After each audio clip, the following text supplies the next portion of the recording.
Queridos hermanos, iniciamos la lección divina de este día martes 17 de enero, martes de la segunda semana del tiempo ordinario en que celebramos la memoria de San Antonio Abad. Por la señal de la Santa Cruz de nuestros enemigos, líbranos, Señor Dios nuestro, en el nombre del Padre, y del Hijo, y del Espíritu Santo. Amén. Señor mío y Dios mío, creo firmemente que estás aquí, que me ves, que me oyes, te adoro con profunda reverencia, te pido perdón de mis pecados y gracia para hacer con fruto este tiempo de lección divina. Madre mía Inmaculada, San José, mi Padre y Señor, Ángel de mi guarda, interceded por mí. En la primera lectura de este día martes continuamos con la lectura de la carta a los Hebreos y leemos el capítulo 6, versículos 10 al 20. Hermanos, Dios no es injusto para olvidar los trabajos de ustedes y el amor que le han mostrado al servir a sus hermanos en la fe, como lo siguen haciendo hasta hoy. Deseamos, sin embargo, que todos y cada uno de ustedes mantenga hasta el fin el mismo fervor y diligencia para alcanzar la plenitud de su esperanza. Así, lejos de volverse negligentes, serán ustedes imitadores de aquellos que por la fe y la paciencia heredan lo prometido por Dios. En efecto, cuando Dios hizo la promesa a Abraham, como no había nada superior por lo cual jurar, juró por sí mismo, diciendo: te colmaré de bendiciones y te daré una descendencia innumerable. Por ese motivo, Abraham perseveró en la paciencia y alcanzó lo prometido por Dios. Cuando los hombres juran, lo hacen por alguien superior a ellos, y el juramento pone fin a toda discusión. También Dios, cuando quiso mostrar con plenitud a los herederos de la promesa lo irrevocable de su decisión, se comprometió con un juramento. Así pues, mediante estos dos actos irrevocables, promesa y juramento, en los cuales Dios no puede mentir, tenemos un consuelo poderoso los que buscamos un refugio en la esperanza de lo prometido. Esta esperanza nos mantiene firmes y seguros, porque está anclada en el interior del santuario, ahí donde Jesús entró, precediéndonos constituido sumo sacerdote como Melquisedec. Palabra de Dios. Lo que nos está diciendo en este momento la carta a los Hebreos es que la fe se vive a imitación de Abraham. ¿Y cuál es la característica de la fe de Abraham? La perseverancia continua hasta el final. Fíjate cómo inicia lo que estamos leyendo. Dios no es injusto para olvidar los trabajos de ustedes y el amor que le han mostrado al servir a sus hermanos en la fe. Es decir, no vamos a recibir la injusticia de Dios de que las cosas que hayamos hecho, los actos de amor, de servicio, por Él, por amor a Dios, hacia nuestros hermanos, dirigidos a servir a nuestros hermanos, Dios los vaya a olvidar. No, eso no ocurre. Dios no olvida nuestras obras buenas, pero inmediatamente hay que destacar varias cosas. ¿Cómo presenta ese servicio a los hermanos? Por amor a Él. Dios no va a olvidar los trabajos de ustedes y el amor que le han mostrado. ¿Que le han mostrado a quién? A Dios. Esto es importantísimo porque lamentablemente muchas veces tenemos un activismo hacia el bienestar de los demás. A mí me gusta servir a los demás, pero ¿lo haces por amor a Dios? Y a veces no hay ese amor a Dios. A veces lo que hay es un humanitarismo, que estará muy bien, pero no es el movimiento del corazón del creyente. El corazón del creyente se mueve siempre en primer lugar por amor a Dios. Por amor a Dios amo a mis hermanos. Por amor a Dios sirvo a mis hermanos. Si este no es el modo de proceder, entonces claro, esas acciones buenas que yo he realizado en favor de mis hermanos Dios no tiene por qué considerarlas. ¿Por qué? Porque no han sido por Él, no han sido por amor a Él. Pero si han sido por amor a Él, Dios no las va a olvidar. Pero viene una segunda parte. Y es que deseamos, sin embargo, que todos y cada uno de ustedes mantenga hasta el fin el mismo fervor y diligencia. Es decir, ¿qué nos está diciendo la carta a los hebreos? Que ninguno de nosotros se puede quedar simplemente con lo que ha hecho en la vida. No, yo de joven hice tanto voluntariado y hice tanta ayuda y no sé qué, y fui a pintar casas de pobres y llené las canastas en no sé qué, hice no sé cuánto. Muy bien, maravilloso. Dios no va a olvidar ninguna obra buena que se haya hecho en favor de nuestros hermanos por amor a Él. Pero hoy sigo adelante con ese fervor, con esa diligencia, y a veces nos topamos que queremos quedarnos simplemente en las acciones del pasado. No, pero yo en el pasado hice esto y esto y esto. ¿Y hoy? Pasa mucho que cuando enfrentamos este tema nos encontramos con varios problemas. Primero, lo que ya hemos mencionado, ese activismo humanitarista que no se mueve por amor a Dios. Segundo, esa fórmula en la cual yo creo que el servicio a los demás solo se realiza en actividades, y eso es lo que se llama el activismo. Que hay que tener mucho cuidado. ¿Por qué? Porque resulta que una persona puede fácilmente convencerse de que ya no puedo hacer el mismo servicio y por tanto ya no sirvo, o por tanto yo ya no tengo que hacerlo. No, yo ya estoy muy viejo para ir a no sé dónde, para ir acá. Yo en la juventud fui voluntario y fue no sé qué. Y hoy, no, hoy ya no puedo. Claro, ya no puedo realizar las mismas actividades que realizaba cuando era joven. Pero ¿qué pasa con la principal actividad que hay en beneficio de los demás, que es la oración por los demás? Y tantas otras actividades que sí puedo realizar. Resulta que cuando no ha habido verdadero amor a Dios en esas acciones en favor de los demás seres humanos, esa falta de amor a Dios me lleva a creer que entonces, bueno, yo ya no puedo hacer esa actividad. Claro, es que no nació del amor a Dios, porque entonces continuaría estando ese mismo amor a Dios y hubiera encontrado cuán útil, necesario, profundo, hermoso y bello es el amor hacia el prójimo por amor a Dios en la oración. En ofrecer mis mortificaciones, mis sacrificios, en ofrecer mi falta de salud, en ofrecer mi vejez, en beneficio de los demás. Y por eso hay muchas personas que ven simplemente la vida en su transcurso como una pérdida. Es que yo ya no puedo hacer lo que no puedo hacer. Pero hay muchas otras cosas que sí puedo hacer, pero no las he aprendido a hacer. Es que yo estoy enfermo y ofrezco esos dolores de mi enfermedad, esas limitaciones de mi enfermedad por los demás. ¿Le ofrezco a Dios estos sufrimientos?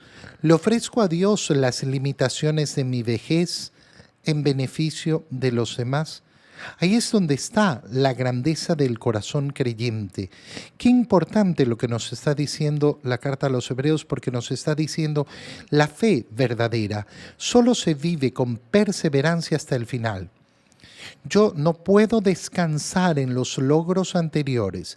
Siempre me tengo que levantar con el deseo de poder amar más, de poder entregar más. Por tanto, mantengan hasta el final el mismo fervor, la misma diligencia. ¿Para qué? Para alcanzar la plenitud de su esperanza, para que puedan efectivamente alcanzar su esperanza. Pero claro, si mi esperanza era llegar a un momento en la vida en que yo estuviera tranquilo y seguro, en que yo tuviera asegurado el futuro, en que yo tuviera el bienestar asegurado, si esa era mi esperanza, tener paz en este mundo, bueno, claro, mi esperanza es nula, mi esperanza es absurda. Pero esa no es la promesa del Señor. Así, lejos de volverse negligentes, serán ustedes imitadores de aquellos que por la fe y la paciencia heredan lo prometido de Dios. Serán imitadores de aquellos que mantuvieron efectivamente la perseverancia hasta el final para heredar la promesa de Dios. ¿Cuál es esa promesa? La promesa de la vida eterna. Fíjate cómo entonces pone como ejemplo a Abraham. Abraham y su fe. ¿En qué consiste la fe de Abraham?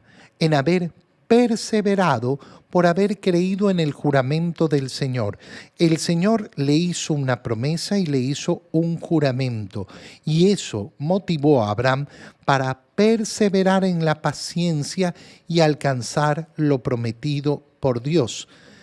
Nos está poniendo como ejemplo a Abraham para hablarnos justamente de esa perseverancia hasta el final. Así pues, mediante estos dos actos, Dios que ha hecho, ha prometido y ha jurado, y Dios no nos puede mentir. Y nosotros tenemos ese consuelo de que buscamos el refugio en la esperanza de lo prometido por Dios. Nos prometió Dios paz y bienestar en este mundo. Nos prometió Dios tener salud hasta el último día de esta vida.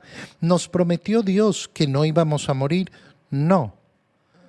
Esa no es la promesa de Dios.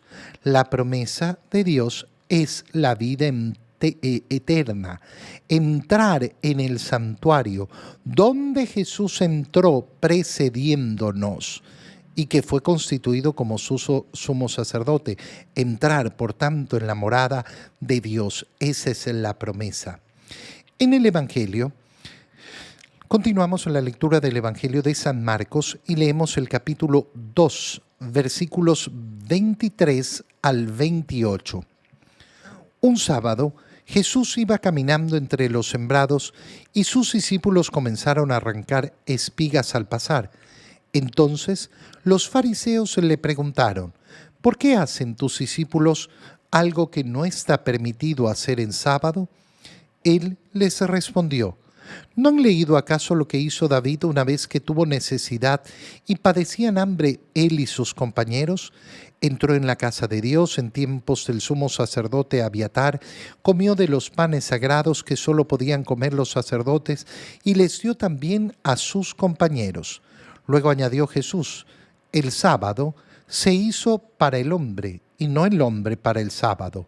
Y el Hijo del Hombre también es dueño del sábado. Palabra del Señor.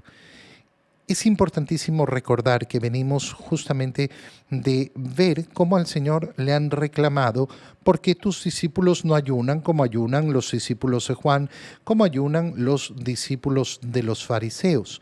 Y ahora nos enfrentamos a que un sábado Jesús camina entre los sembrados y sus discípulos hambrientos comienzan a arrancar las espigas. Ya estaban realizando dos acciones prohibidas.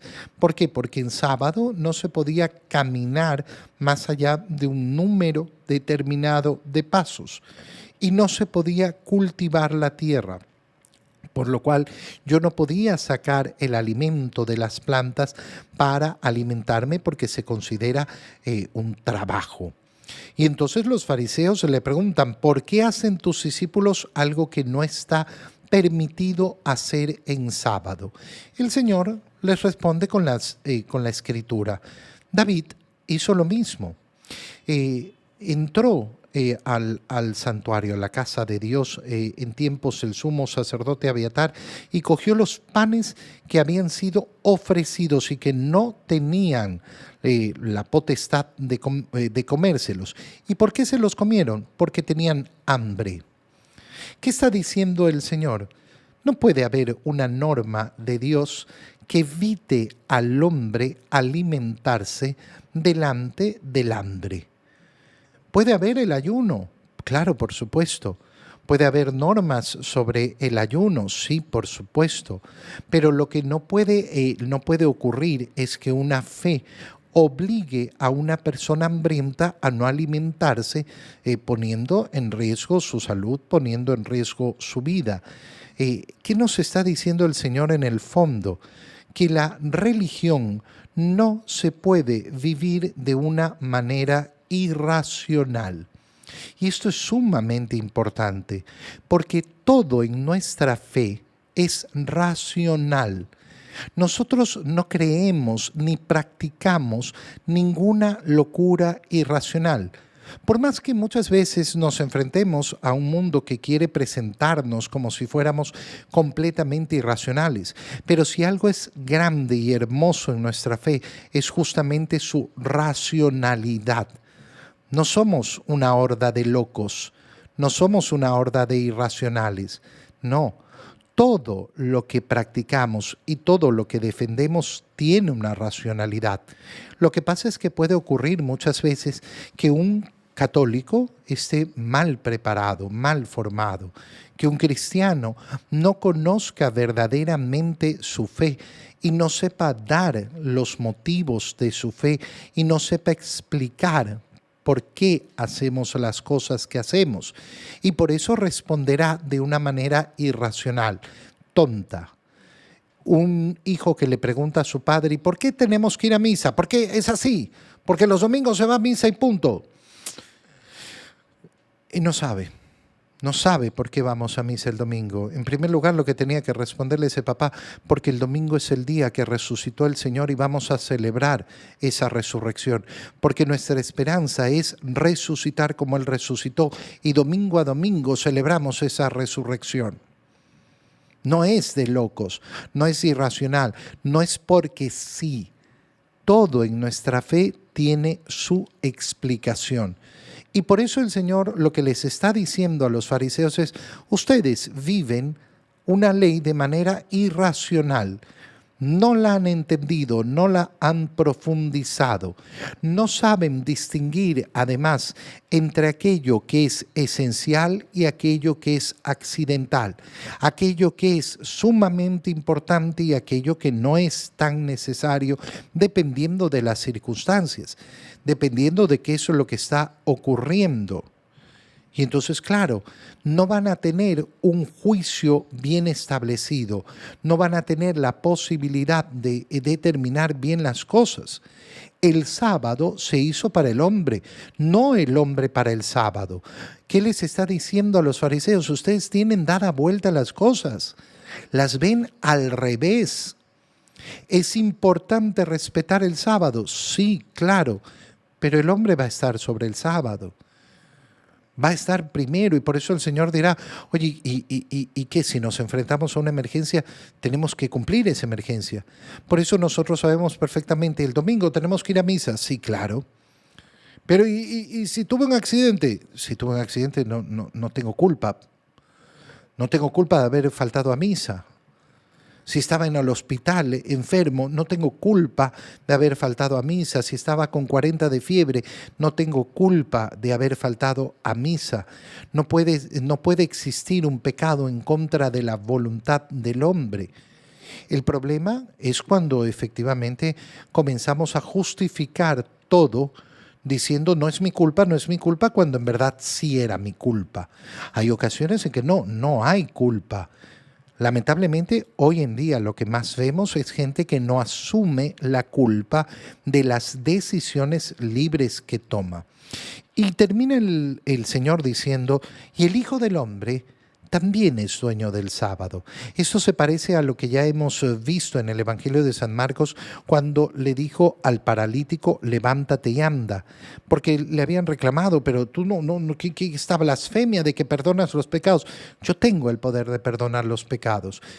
Y en este momento lo que está diciendo es, yo tengo también poder sobre el sábado, por tanto, si yo les digo que pueden tomar la comida, que pueden sacar la comida de las plantas para comer, yo tengo el poder de hacerlo. ¿Por qué? Porque lo que determina lo bueno y lo malo es la palabra del Señor. Ese es el punto final, la determinación total de lo que es bueno y de lo que es malo está en la voluntad de Dios. Lo bueno siempre será lo que va acorde a la voluntad de Dios. El pecado siempre estará constituido por ir en contra de su voluntad. Te doy gracias, Dios mío, por los buenos propósitos, afectos e inspiraciones que me has comunicado en este tiempo de lección divina.